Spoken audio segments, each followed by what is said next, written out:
Magandang araw po muli mga minamahal po nating mga kaibigan, mga kapatid, mga subscribers, viewers, followers po ng ating Solid Rock Ministry Lesson Review. Napakabilis lang po ng panahon. Ngayon po ay nasa ika-12 na topic na po tayo ng quarter na ito na may pamagat, ibahagi siya. Atin po munang muling kausapin ng Panginoon upang tayo po'y gabayan sa ating gagawaing paglilingkod na ito. Mahal na Diyos, ngayon pong araw na ito, kami po'y muling nagpapasalamat sapagkat napakabuti mo po sa amin. Amin din pong patuloy na inaanyayahan ang inyong pakikisama. Salamat po at kami inyong patuloy na ginagabayan. Patuloy rin po nawang buksan ang aming mga puso at isipan upang lalo pong maging mas maliwanag sa amin ang mga tatalakayin ito ngayong araw na ito. Pagpatawad po nawa ang aming po mga kasalanan at ang pamamatnubay po muli ng Holy Spirit ay amin po hinihiling sa pangalan po ng Panginoon Jesus. Ang ating pong talatang sa uluhin ay ating pong makikita sa Isaiah 54. Binigyan ako ng Panginoong Diyos ng dila ng mga naturuan upang aking malaman kung papaanong alalayan ng mga salita ang nanlulupaypay. Siya ay nagigising tuwing umaga. Ginigising niya ang aking pandinig upang makinig na gaya ng mga naturuan. Isang pastor ang nagmamadali isang umaga ng Sabado dahil siya ay magtuturo ng leksyon at siya rin ay magsasalita sa hour of worship. Subalit ng araw na yon ay sobrang dami ng sasakyan na di niya malaman bakit nagkaganon. Maya-maya pa ay isang sasakyan ang nag-cut sa kanyang unahan, kaya't bigla siyang nag-brake at napasigaw, sabay ang pagtaas ng kanyang kamao sa galit. Sa kanyang pagtayo upang pangunahan ang pagrerepaso ng leksyon ay kanyang nakitang isang pamilyar na mukha. Siya ang lalaking nag-cut sa kanya. At ito ay pinakilala ng isang kaanib bilang hindi Adventistang panauhin na may dinalaw na isang kaanak. Agad na pagtanto ng pastor na marapat sa lahat ng panahon ang kahinahunan at pag-ibig ang siyang marapat na mangibabaw. Ang ating halimbawa ang siyang pinakamakapangyarihan at mabisang patutuo ng ating pananampalataya. Narito po ang mga katanungan na tatalakayin po natin sa araw na ito. Number 1, ano ang dakilang atas ang iniatas ni Kristo sa kanyang mga alagad? Number 2, ano ang pinakadakilang pangangailangan natin upang tayo ay maging ganap na tagapagturo? Number 3, ano ang mga payo ni Pedro upang maging mabisa ang ating pagsaksi? Number 4, kung ang ating anak o kapatid ay tumalikod sa Panginoon, ano ang marapat nating gawin?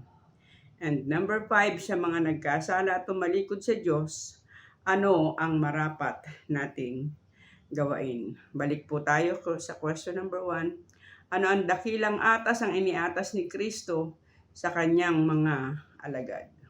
Sige po, isang magandang araw po muli sa inyong lahat mga minamahal mga kapatid. Tayo po ay magpapatuloy sa pag-aaral ng ating leksyon. Titingnan po natin sa Mateo 28:18 hanggang 20, ano nga ba ang iniatas ng ating Panginoon sa kanyang mga alagad.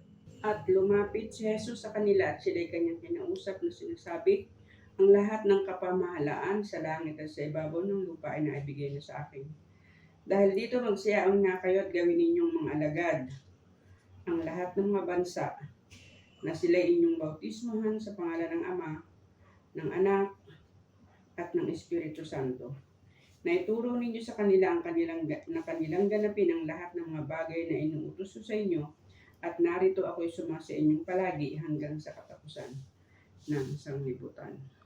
Yan. So, kung titingnan po natin, mayroong tatlong bagay na napakahalagang sinabi ang ating Panginoon na marapat nating pakatatandaan. Una, gawing alagad ang lahat. Tatandaan po natin, isang alagad, hindi basta isang estudyante, hindi isa bastang mag-aaral, kundi isang alagad ang utos ng Panginoon na gawin ng kanyang mga alagad. Ibig sabihin, Higit sa pag-aaral ay kinakailangan na ang kanilang karakter ay maging kagaya ng karakter ng kanilang Panginoon. Yun po ang pagiging alagad. Ibig sabihin, kinukopya mo, sinusundan mo yung mga gawain, yung mga actuation ng Panginoon, yung kanyang pamamaraan, yung kanyang pag-ibig, yung kanyang pagmamahal. Ito ang marapat na gawin sa lahat ng mga tao. Gawing alagad o tagasunod ni Kristo, hindi lang basta matuto ng doktrina. Pangalawa, ituro ang lahat na pinag-uutos ko sa inyo. Malimit bilang Adventist, kapag nabasa natin yung ipinag-uutos, ang karakarakang pumapasok sa ating isipan ay yung 10 utos. Ano po? Yung mga kautusan. Subalit pakatatandaan ninyo na ang pagiging alagad ay higit sa pagkaunawa ng mga set of doctrines at saka mga kautusan. Ito ay kinakailangang magbago sa buhay ng isang tao. Tingnan po natin ang sinasabi sa 1 Juan 4:7 hanggang 11. Ano ba ang sinasabi ng Panginoon sa pagiging alagad? Mga minamahal, mga ibigan tayo sa isa't isa, sapagkat ang pag-ibig ay sa Diyos at ang bawat umiibig ay pinanganak ng Diyos at nakakakilala sa Diyos. Ang hindi umiibig ay hindi nakakakilala sa Diyos, sapagkat ang Diyos ay pag-ibig. Dito nahayag ang pag-ibig ng Diyos sa atin sapagkat sinugo ng Diyos ang kanyang bugtong na anak sa sanlibutan upang tayo mabuhay sa pamamagitan niya. Narito ang pag-ibig, hindi sa tayo umibig sa Diyos, kundi siyang umiibig sa atin at sinugo ang kanyang anak na pampalubag loob sa ating mga kasalanan. Mga minamahal, kung tayo inibig ng Diyos ng gayon, ay nararapat na mag-ibigan din naman tayo. So, pakatatandaan po, ang talagang pinag-uutos ng Panginoon, tayo ay mag-ibigan sa isa't isa kagaya ng pag-ibig niya sa bawat isa sa atin. Sapagkat wala pong kabuluhan kung memoryado mo ang doktrina, memoryado mo ang 10 utos, datapwat walang pag-ibig. Sapagkat ang ipapangaral natin ay mabuting balita. Tatanda po natin yan. Tayo ay inatasan na ipangaral ang mabuting balita, ang Ebanghelyo. Hindi sinabing ipangaral mo ang doktrina, ipangaral mo ang kautusan, ipangaral mo ang Sabat, ang wika, ipangaral mo ang Ebanghelyo. At ano po ang Ebanghelyo? Ang dakilang pag-ibig ng Diyos. So, napakahalaga na tayo po ay matutong umibig kagaya ng pag-ibig ng Diyos sa bawat isa sa atin. Sapagkat anong kabuluhan kung memoryado mo ang kautusan? Anong kabuluhan kung ikaw ay nangingili ng Sabat, datapwat walang pag-ibig?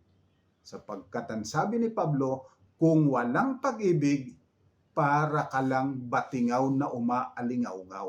Marami ka sinasabi, ang dami mong sinasabi tungkol sa doktrina, ang dami mong teksto na nalalaman, datapwat kung walang pag-ibig, lahat ng yan ay baliwala sa harapan ng Panginoon.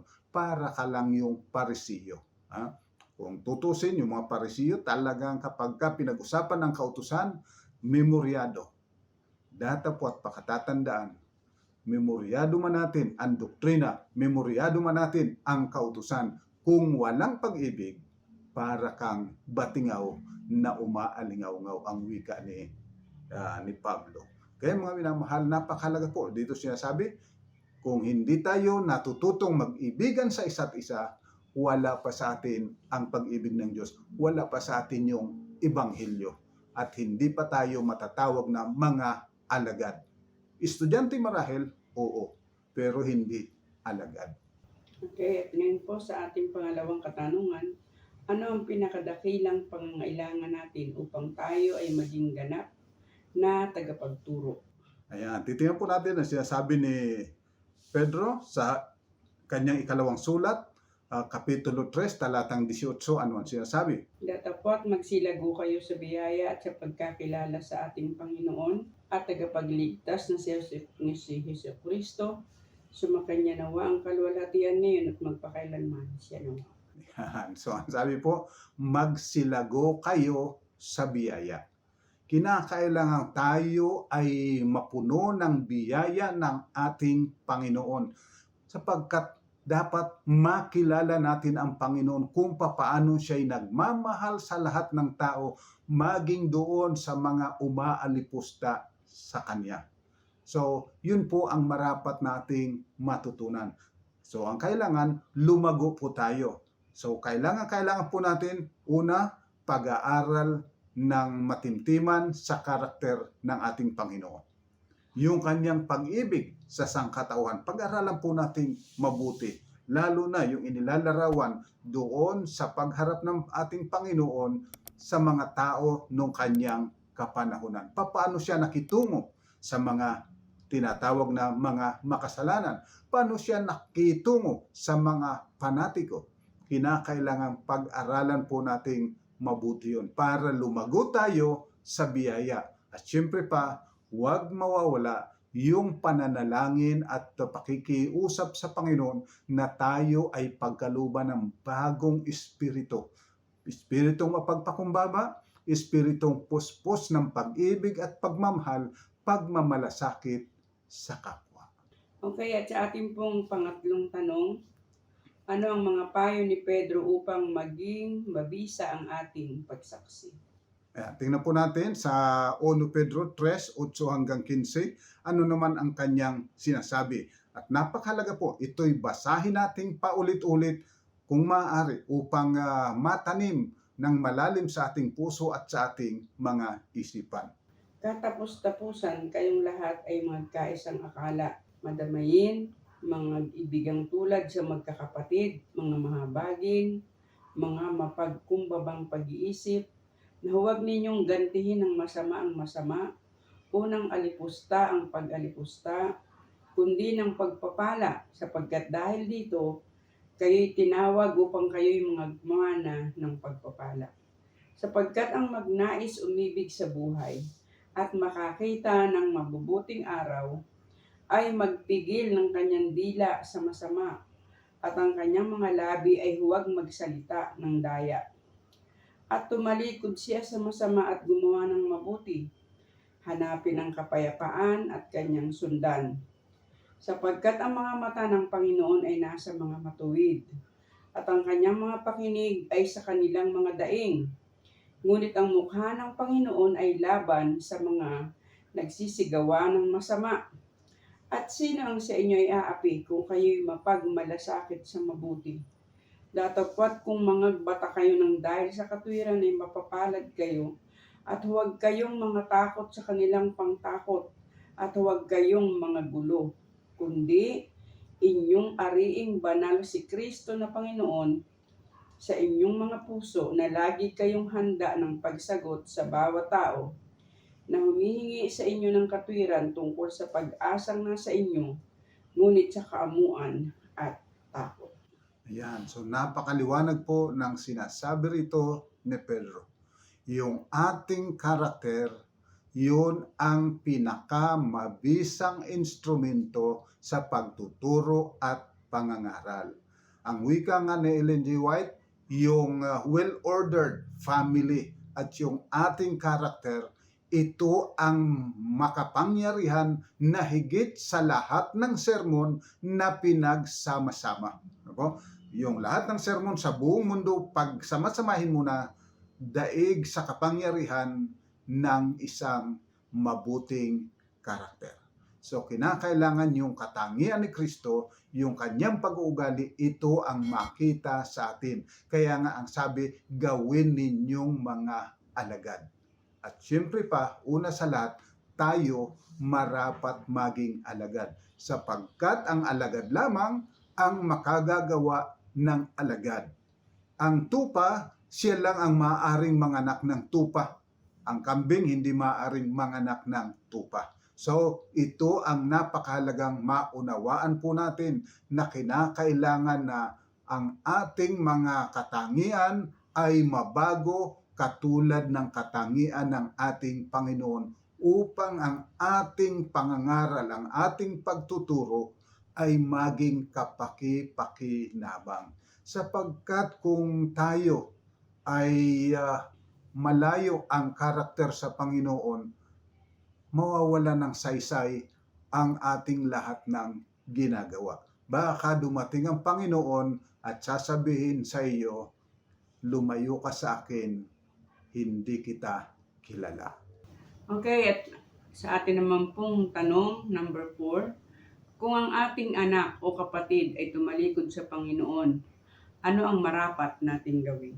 Yan, ito po ay napakahalaga sapagkat dumarating po sa punto na mayroon tayong maring ating kaanak, ating mga kaibigan, o kaanib ng ating iglesia ang tumatalikod sa Panginoon. Ano ba ang payo ng ating Panginoon? Tingnan natin sa Jeremias 31:15 hanggang 19, ano ang sinasabi? Ganito ang sabi ng Panginoon, isang tinig ay narinig sa Rama, panaghoy at kalagim-lagim na iyak. Iniyakan ni Raquel ang kanyang mga anak, siya tumatangding maaliw dahil sa kanyang mga anak sapagkat sila'y wala na.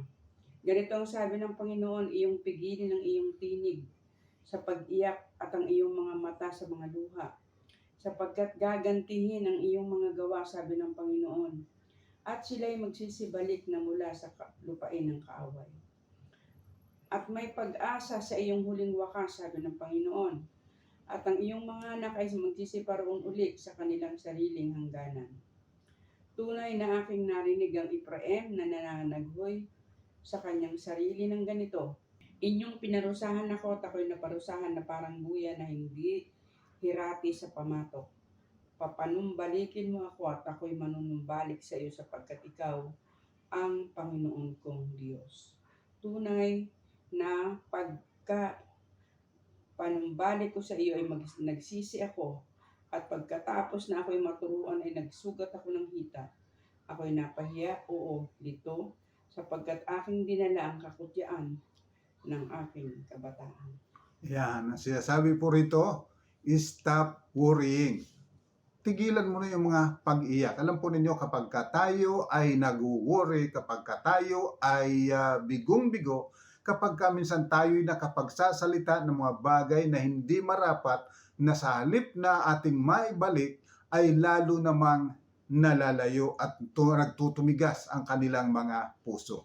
Ang itinuturo dito sa atin ng Panginoon, italaga natin sa Kanya yung ating mga anak o yung ating mga kapatid. Atin pong ipanalangin sapagkat ang Panginoon ang magtuturo sa kanila upang maalaala nila yung Kanyang mga tagubilin at sila'y manumbalik sa Panginoon. So mayroon pong pag-asa. Huwag tayong mawawala ng pag-asa kapag ang ating anak o ang sino man sa ating kaanak ay nagkakaroon ng pagtalikod sa Panginoon. Sa halip, tayo po ay lumapit sa Panginoon at hilingin natin na sila ay patnubayan, sila ay gabayan at hintayan natin kung paano gagawa ang Panginoon sapagkat ang Panginoon ay nangako na hindi niya tayo pababayaan, hindi niya tayo iiwanan. Gagawin niya ang lahat para sa ikaliligtas ng lahat ng kanyang mga minamahal. So mayroon pong pag-asa. Huwag nating sasaraduhan ang pinto. Kahit na yung mga kapatid natin na ating dinisiplina o tinanggal sa iglesia, huwag nawang maramdaman nila na sila'y initsapuera na natin. Sa halip, kanilang madama na sila'y mahal na mahal natin at sila ang laman ng ating mga dalangin at darating ang araw sila ay manunumbalik. Datapwat kung tayo ay nagiging mapanghusga at tayo ay nagsasarado ng pinto doon sa mga tao na nakita natin na tumalikod sa Panginoon at gumawa na ng mga bagay na hindi marapat gawin ng isang Kristiyano, huwag po nating pagsasaraduhan ang pinto. Kinakailangan patuloy na ilalapit natin sa Panginoon sapagkat ang Panginoon po ay lubos ang kanyang pagmamahal sa kanila at malaki po ang magagawa ng ating panalangin. Kagaya ng ginawa ng Panginoon kay Pedro. Ang wika ng Panginoon, Pedro, hinihingi ka ni Satanas. Subalit idinalangin na kita. No? Idinalangin na kita. Kaya kung ikaw ay makapagsisi na, palakasin mo ang iyong mga kapatid. So, ganito po, napakahalaga na ating idadalangin sila at huwag tayong mawawalan ng pag-asa. At huwag na magmumula sa atin ang mga pananalita na para bagang sila'y wala ng pag-asa at sila ay hindi na maaaring maligtas pa. Sa halip, pa rin nating i-encourage na magtiwala sa Panginoon sapagkat ang Panginoon ay tunay na nagmamahal sa bawat isa sa atin. Okay po, sa ating pong last question number 5, sa mga nagkakasala at tumatalikod sa Diyos, ano ang marapat nating gawain? Ayan, kagaya po ng akin ang nabanggit, tingnan po natin ang sinabi ng Panginoon sa Lucas 22, 31 at 32. Ano ba yung kanyang sinabi? Simon, Simon, narito hiningi ka ni Satanas upang ikaw ay maliglig niyang gaya ng trigo. Datapot ikaw ay pinamanhi ko na huwag magkulang ang iyong pananampalataya at ikaw kung makapagbalik ka ng muli ay papagtibayin mo ang iyong mga kapatid. Ayan, so makita po ninyo, minsan dumarating sa punto na kinakailangan nating disiplinahin ang isang kapatid o tanggalin sa iglesia. Subalit huwag mawawala yung assurance sa kanila na kung sila ay manumbalik, tanggap sila at sila ay papakiusapan na turuan din yung iba na makita nila kung paano ang Panginoon ay nagmamahal. Ganon din ang sinasabi sa Juan 21, 15 hanggang 17. Kaya't nang makapagpawing gutom sila, ay sinabi ni Jesus kay Simon Pedro, Simon, anak ni Juan, iniibig mo baga ako ng higit kaysa mga ito? Sinabi niya sa kanya, oo Panginoon, nalalaman mo na kita'y iniibig. Sinabi niya sa kanya, pakanin mo ang aking mga kordero. Sinabi niya sa kanyang muli sa ikalawa, Simon, anak ni Juan, iniibig mo baga ako? Sinabi niya sa kanya, oo Panginoon, nalalaman mo na kita'y iniibig. Sinabi niya sa kanila, alagaan mo ang aking mga tupa. Sinabi niya sa kanya sa ikatatlo, Simon, anak ni Juan, iniibig mo baga ako? Nalumbay si Pedro sapagkat sa kanya sinabing makaitlo. Iniibig mo baga ako? At sinabi niya sa kanya, Panginoon, nalalaman mo ang lahat ng mga bagay. Nalalaman mo na kita'y iniibig. Sinabi sa kanya ni Jesus, pakanin mo ang aking mga tupa. Yan. So makita po ninyo, ang Panginoon ay talagang gusto niyang maging malalim yung pagkaunawa ni Pedro ng pag-ibig sa Panginoon. Sapagkat makaitlo na kanyang ikinaila ang ating Panginoon, kaya makiatlo rin na kanyang tinanong, iniibig mo ba talaga ako? So, mayroon po kasi mga pagkakataon na ang tao ay nagsasabing kanyang mahal, subalit kinakailangan ito'y talagang maging sigurado at maging malalim sa kanilang mga puso, sa kanilang mga isipan. At higit sa lahat, pakatatandaan po, yung mga tao na tumalikod sa Panginoon, nagkasala sa Panginoon at naramdaman nila yung bigat ng kasalanan, sila yung mga tao na kapag nahikayat na muli, ay makapagbibigay ng napakagandang payo sa mga kapatid. Kaya ang wika ng Panginoon kay Pedro, iniibig mo ba ako? Pakanin mo ang aking kawan. Alam ng Panginoon na higit na magiging mabisa ang patutuo nito ni Pedro sapagkat siya ay minsang nakasama ng Panginoon, siya ay umaila sa Panginoon, datapot ngayon ay kanyang napag-unawa na mali talaga at yung kanyang mga pagmamalaki ay biglang nawala. At kapag nawala na yung mga pagmamalaki, pagmamataas na kagaya ng dating ugali ni Pedro, alam ng Panginoon na yan ang magiging mabisang testimonya. Ano po? So, wag nating sasaraduhan yung mga taong mga iniisip natin ng mga pasaway. Ano po? Sapagkat kapag kayan ay nahikayat, sila yung mga tao na may higit na kapangyarihan ang kanilang mga patutuo. yung kanilang paglilingkod ay magiging higit na kapakipakinabang kaysa ron sa mga hindi nakaranas. Hindi ko sinasabi na kinakailangang maranasan natin ang pagtalikod. Subalit higit na kanilang naunawaan ang pagkakaiba nung lumalayo sa Panginoon at yung patuloy na naglilingkod sa Panginoon. So, mayroon pong pag-asa at mayroong malaking pakinabang kahit na ang isang tao ay tumalikod sa Panginoon, kapag siya ay nakapanumbalik, makatitiyak kayo na higit na magiging makapangyarihan ang kanyang patutuo. Kaya huwag po tayong mawawalan ng pag-asa. At dito po natatapos ang ating mga tinalakay na topic. Iiwan po namin sa inyo ang mga summary ito. Number 1, gawing mga alagadang lahat ang dakilang utos. Kaya't mahalaga na laging nakatuon ang ating mensahe sa pag-ibig ng Diyos. Number 2, ang pagiging tunay ng mga alagad ay kung meron tayo ng pag-ibig ng Diyos sa ating mga puso. Number 3, a good character ang pinakamabisa at pinakamakapangyarihang sermon na maaari nating maibigay. Number 4, magtiwala sa Diyos na siyang nagpasimula ng ating pananampalataya ay lulubusin ito sa ating ikaliligtas. Number 5, ang pananalangin at pag-ibig para sa mga nagkakasala ang makapangyarihang makapagbabago sa isang tao. So mga minamahal, sana po muli kaming nakatulong sa inyong pag-aaral. Ang pagpapala ng Panginoon, kamta nating sama-sama. Tayo po'y manalangin. Ama po naming banal, sa oras pong ito, kami po'y lumalapit sa iyo na nagpapasalamat sapagkat iyong ipinakita ang tunay na karakter ng isang anak ng Diyos. O Amang Banal, tulungan nawa kami na kami ay magkaroon ng kapangyarihang maging mga anak ng sangkalangitan na makita ng marami ang iyong karakter sa amin upang marami ang sumampalataya, magtiwala sa aming Panginoon at sa iyo, Amang Banal, sapagkat mauunawa na ikaw ay tunay na pag-ibig. Malimit, Amang Banal, ang aming simboyo ng damdamin, ang siyang nasusunod.